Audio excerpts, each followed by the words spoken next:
A paz do Senhor para todos aqueles que estão acompanhando o nosso programa Escola Bíblica, diretamente aqui da TV ADNP. Estamos começando mais um programa esse que tem como tema a segunda aula, a firmeza do caráter moral e espiritual de Daniel. Estamos estudando uma lição, essa revista desse trimestre tem como tema integridade moral e espiritual, onde tem grandes ensinamentos para nós ao longo desse trimestre. Para tanto, essa lição 2 nós estaremos estudando agora no próximo domingo, dia 12 de outubro, em todas aquelas igrejas que têm as lições bíblicas editadas pela CPAD que fazem uso dela. Queremos ler então o texto áureo dessa lição, que se encontra dentro do livro de Daniel, capítulo de número 1 e versículo de número 8. Então você pode estar acompanhando essa leitura aqui na tela agora. E Daniel assentou no seu coração não se contaminar com a porção do manjar do rei. Portanto, pediu ao chefe dos eunucos que lhe concedesse não se contaminar. Esse é o texto áureo, esse texto, ela tem um grande significado para a nossa lição hoje. Nós veremos ao longo então da exposição desta aula. Esta aula será apenas uma síntese daquilo que o autor dessa revista, o escritor dela, quis trazer para nós. Então, essa lição de hoje traz um grande ensinamento para o cristão, todo aquele que deseja então ter um relacionamento, manter uma íntima comunhão com o Senhor Jesus. Então, o primeiro capítulo do livro de Daniel já introduz uma história de 4 jovens que foram levados para um ambiente totalmente adverso, contrário ao vivenciado até aquele momento, até então. A história, então, por sua vez, relatando a história desses 4 jovens, ele destaca, então, a firmeza, a integridade, a fidelidade desses jovens. Eu acho muito importante frisar bem isso para tomarmos como exemplo tais atitudes. Então nós observamos que eles foram levados para uma terra distante, segundo alguns historiadores, a distância da sua casa ficava aproximadamente uns 800 quilômetros, então um local assim bem distante da sua terra de origem. Então nós observamos que apesar deles estarem vivendo então num ambiente pagão, vale ressaltar que eles mantiveram-se incontaminados. Olha só, então o contexto que nós estamos vivenciando não é diferente. Esse contexto que nós vivemos hoje não é diferente, pois a nossa fé em Cristo, ela é confrontada, ela é contestada diuturnamente. Resta-nos então termos a mesma firmeza, a mesma integridade de caráter que aqueles jovens tiveram diante então dessa sociedade contemporânea, defendendo assim então os interesses do Evangelho de Jesus Cristo. Quando olhamos para o primeiro capítulo dessa lição, nós encontramos aqui uma retrospectiva histórica. Então, mais uma vez, nós vamos caminhar um pouquinho dentro da história para podermos compreender quais as lições que podemos extrair para a nossa vida espiritual. Primeiro, nós vamos poder contemplar o contexto, a situação, o panorama, tanto moral quanto político de Judá.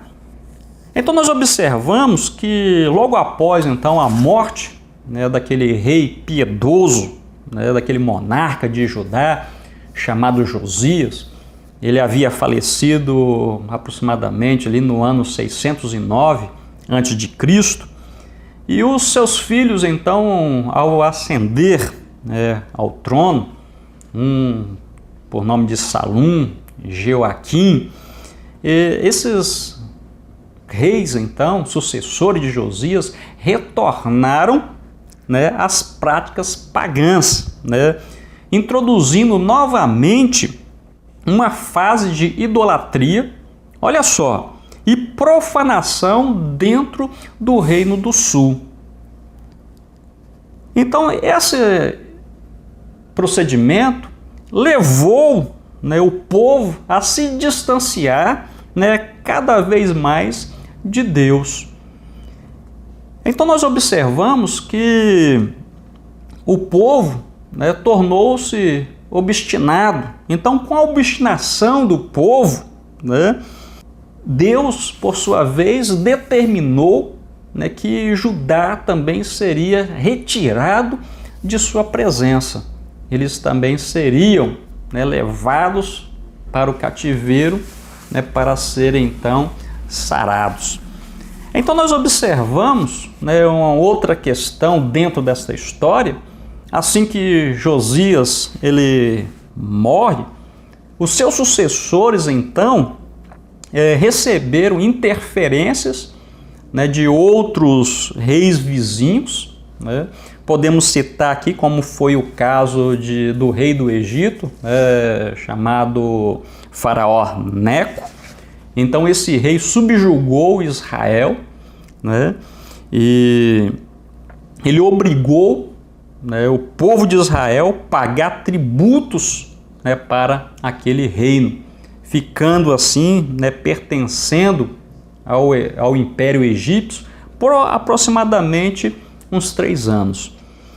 Olha só, mas quando Nabucodonosor então ele vem, né, juntamente com os babilônios e vence, né, o faraó Neco, né, e também o seu exército, nós observamos que Judá então, por sua vez, passou a pagar tributos para os babilônicos, né? E nós observamos que ao desenrolar dessa história, Joaquim ele tentou então rebelar-se, né, contra os babilônicos. Ele estava querendo se livrar do jugo de Babilônia. E nós observamos que a estratégia, né, de Joaquim mostrou-se então ser imprudente. Por quê? Os babilônicos então, por sua vez, vieram, né, contra Judá, devastaram Judá e com o objetivo então de punir a deslealdade do rei vassalo. Para tanto, também nós podemos observar dentro desse contexto, dentro desse panorama histórico, a situação também espiritual de Judá. Observe, depois de tudo o que Judá havia, né, vivenciado, né, juntamente com Josias, né, naquele reinado daquele monarca, nós observamos que agora eles voltaram a esquecer-se de Deus, né? Os reis então que sucederam Josias, né, foram homens ímpios, né, homens perversos, que não aceitavam ouvir a palavra de Deus. Em detrimento, né, a esta obstinação desses monarcas, então, até mesmo alguns dos profetas do Senhor, né, alguns sacerdotes, acabaram se corrompendo, né? Então aqueles profetas que persistiram, que continuaram fiéis ao Senhor, eles por sua vez foram perseguidos, por sua vez eles foram presos e até mortos por causa da sua fé no Deus de Israel. No entanto, nós observamos que o povo não havia o que? Arrependimento. e muito menos então um quebrantamento. Pelo contrário, tanto o rei como também os sacerdotes e até o povo se endureciam cada vez mais. Observe, os reis e líderes iníquos dos judeus, os falsos profetas e os sacerdotes infiéis foram então a causa de corrupção moral e, por fim, a destruição nacional de Judá.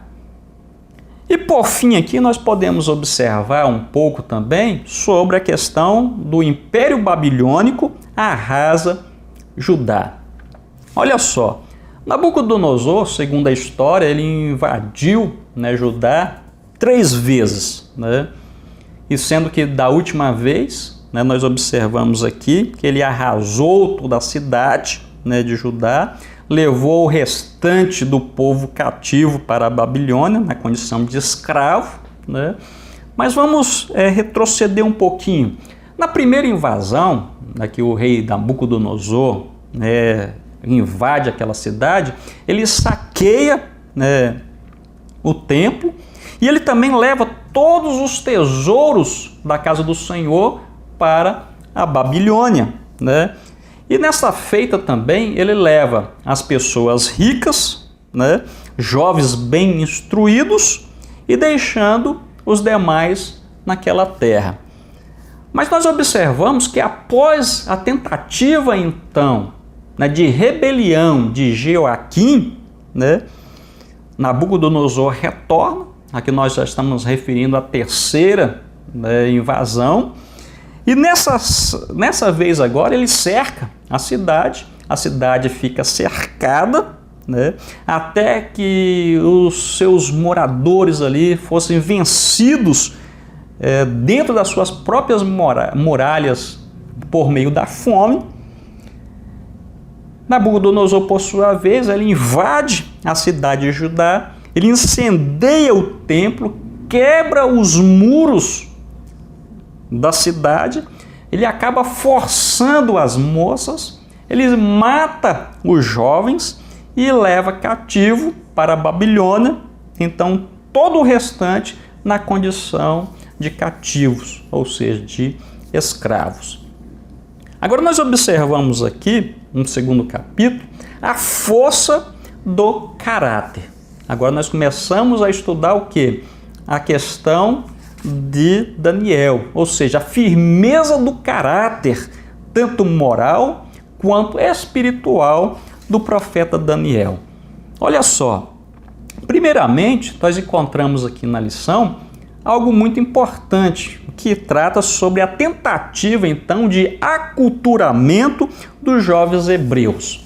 Vamos observar o seguinte: o programa então de educação dos caldeus requeria, por sua vez, que os jovens, aqueles jovens escolhidos, fossem então instruídos ou ensinados nas suas letras, na sua língua.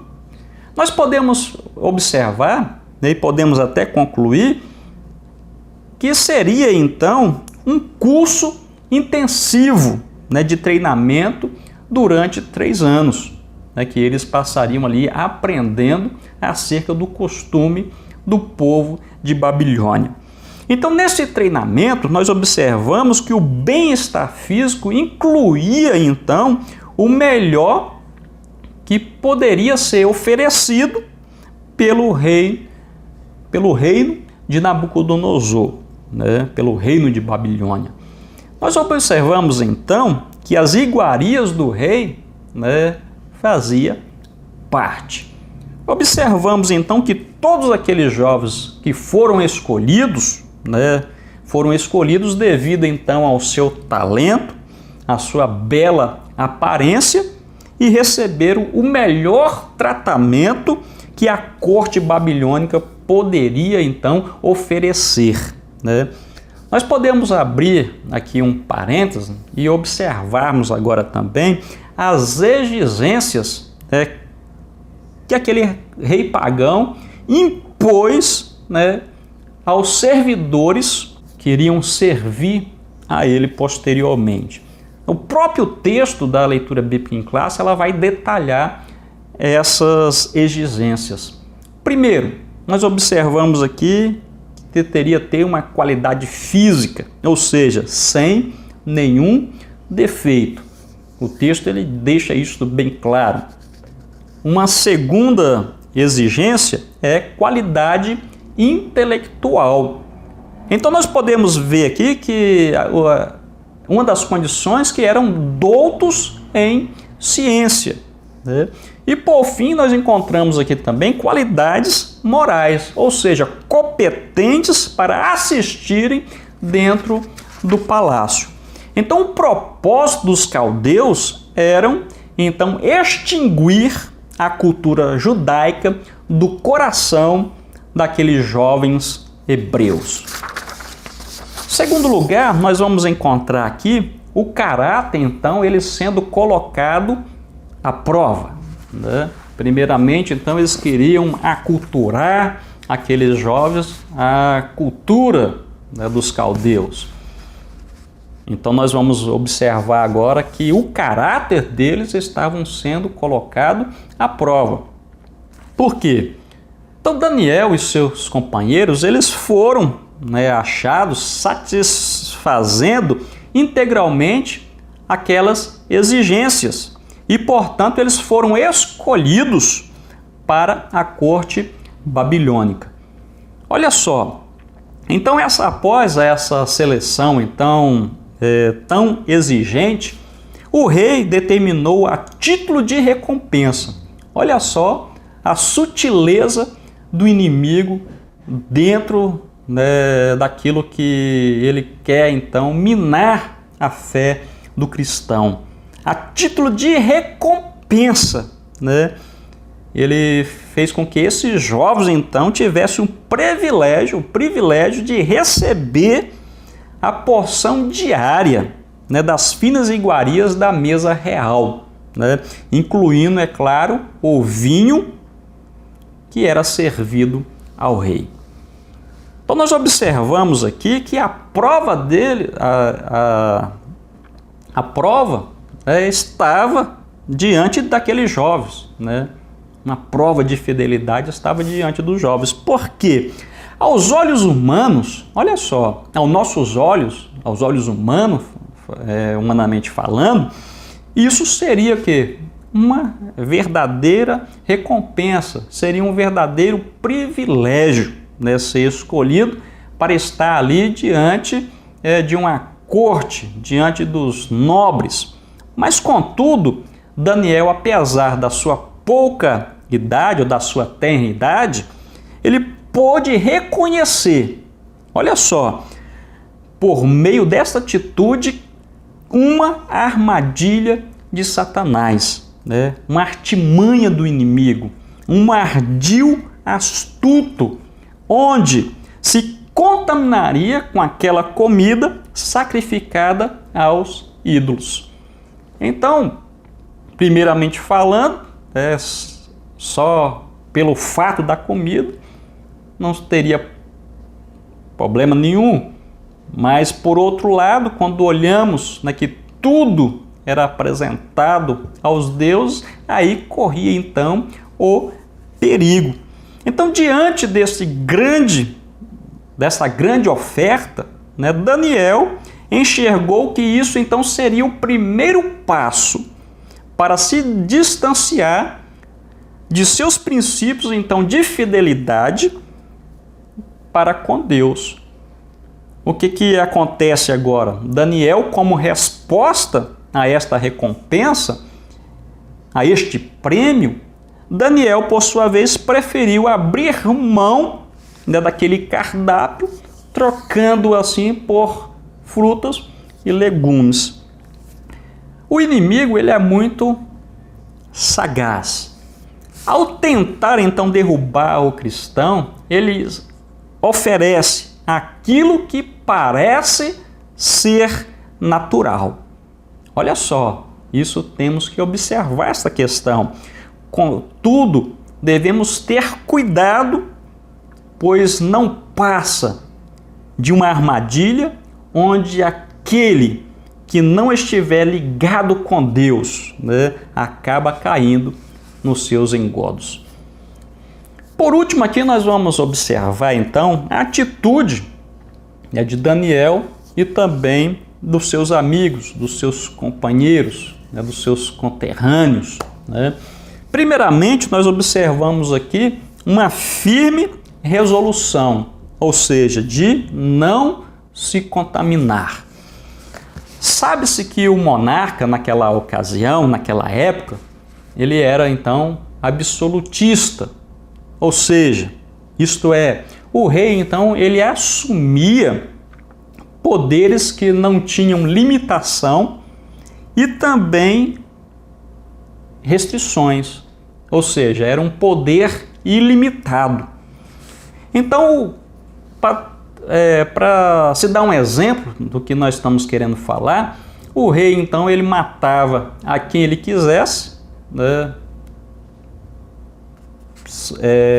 apenas pela sua própria vontade, ou seja, sem um julgamento, né, e a autoridade estava em sua mão.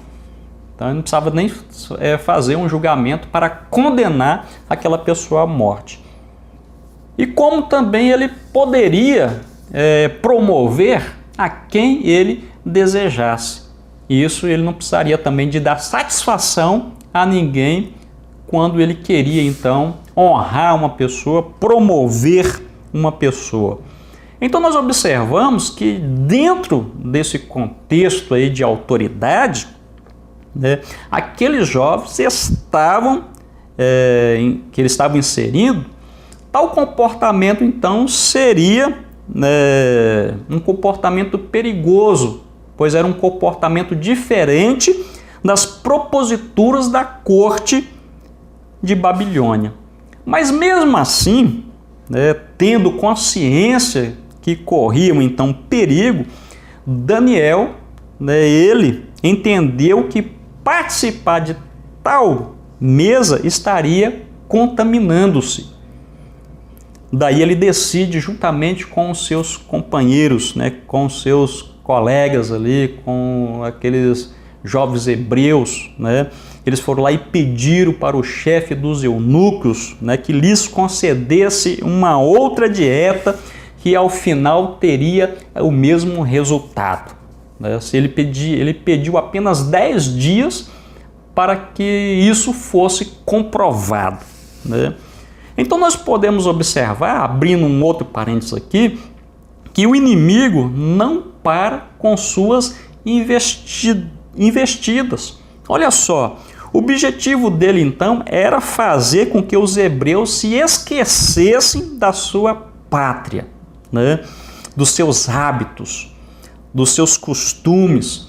E para reforçar então o seu ataque, né, os seus nomes até então foram trocados, né, cuja estratégia então visava, né, contribuir para que os hebreus então perdessem a sua identidade e por fim então renunciassem à sua fé.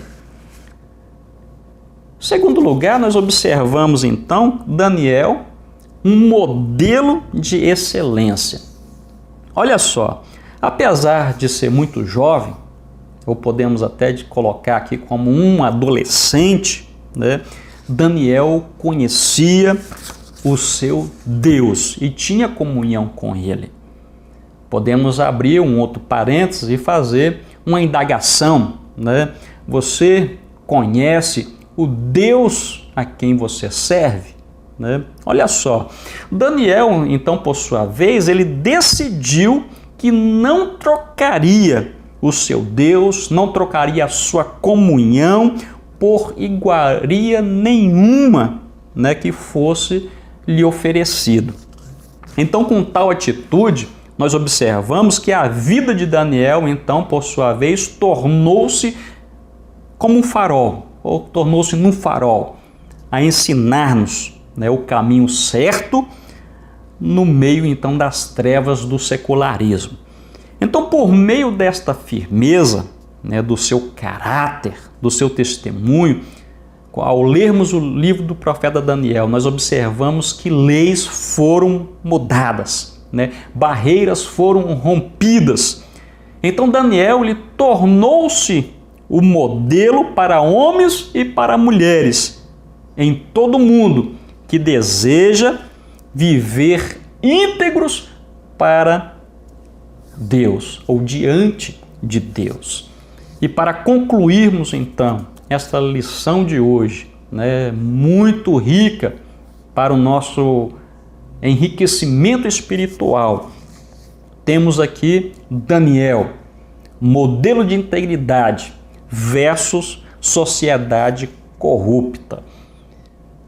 Nós já falamos aqui e queremos ressaltar que Daniel provou que é possível viver com integridade no meio de uma sociedade pagã. Daniel provou isso, né? A sua vida, então, foi um exemplo de piedade e de oração, pois a Bíblia relata que ele 3 vezes ao dia costumava orar continuamente, né? Então, por meio dessa atitude, da sua integridade, Daniel então tornou-se o modelo de comportamento para muitos judeus fiéis e bem como para a igreja do Senhor Jesus. Então, queremos com essas palavras finalizar a aula de hoje, chamando para que esteja conosco, né, no próximo programa Escola Bíblica, transmitido aqui pela TV ADNP.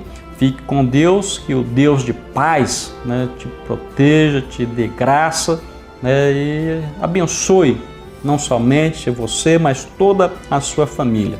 Um grande abraço da família ADNP, né, e até o próximo programa. Espero vocês.